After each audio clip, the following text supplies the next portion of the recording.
I am known familiar, index number 16. I am the news reporter in the studio and an interviewee. I am Farizana, index number 6, and I will be the weather reporter. I'm Samantha, index number 7, and I'll be the interviewer and voiceover. I am Susanna, index number 4, and I will be the doctor and interviewee. Good evening, Singapore. I am Camelia, reporting live from the Star News studio. Today we have received recent updates on the haze issue in Singapore. The pollutant standard index this morning was 501. This was the worst case in Singapore ever since 2015. The PSI level now has been fluctuating throughout the day. Now I'll be passing the report to Frizana, who will report us on the weather forecast. The wind current blowing from north are bringing the smoke from Sumatra into Singapore.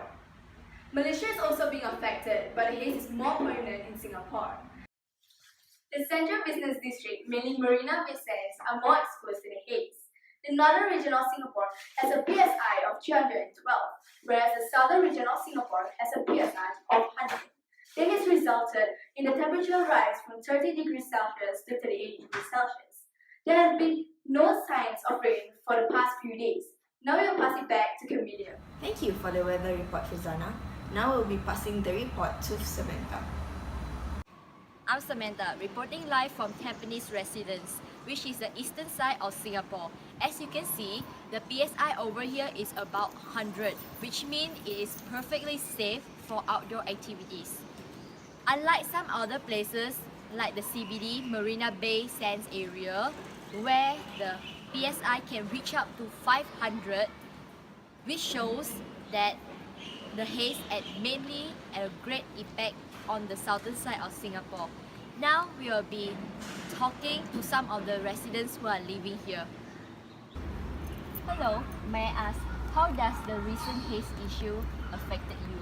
The recent haze issue affected me and my family because my kids could not go down to play, and also I have asthma, so because of the haze I had breathing difficulties more frequently, and my electrical bills also went up because the haze made the weather warmer, so I needed to switch on my aircon more frequently, and I needed to install an air purifier in my house.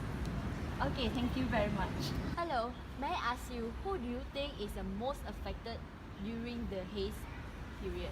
I think that it has affected mostly the students, as currently is the exam period, and we are afraid that the PSI will soon increase and we'll have a school break. And it might affect our daily activities, and there will be lesser time for us to revise for the upcoming exams. Okay, thank you very much. Good morning, Dr. Bombay. So what do you think of the haze? I think the haze situation right now in Singapore is at its worst point. The pollutants will harm the health of people of all ages. The young children and the youth are not able to be active and go outside and play. So what do you think are some effects of the haze on us?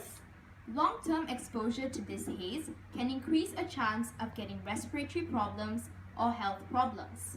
The pollutants will penetrate deep into the lung tissue, leading to a difficulty in breathing, and the lack of oxygen in the air proposes the risk of getting heart disease. So what are some advice you would give for us during this haze? I would recommend everyone to stay indoors, and it would be best to purify the air to clear the germs. Try to avoid going out at the most. Participating in strenuous activities or any activities that cause difficulty in breathing or heavy breathing are not advised. Thank you very much for your time. Here's what the Tampines residence skylight looked like at 9 a.m. when the PSI was only 100. Now look at how the scene changed dramatically at about 4:30 p.m.